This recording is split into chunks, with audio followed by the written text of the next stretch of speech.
தவிப்பு அடங்கிவிடும், பெண்ணின் தவிப்பு தொடர்ந்து விடும்.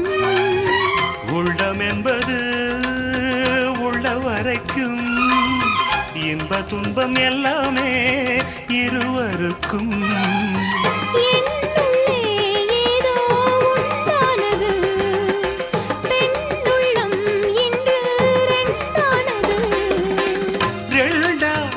ஏது ஒன்றுபட்ட போது கண்ணுக்குள் 100 நிலவா, இது ஒரு கனவா?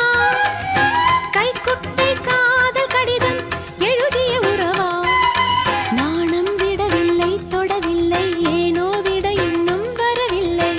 ஐயர் வந்து சொல்லும் தேதியில் தான் வார்த்தை வருமா? ஐயர் வந்து சொல்லும் தேதியில் தான் வார்த்தை வருமா?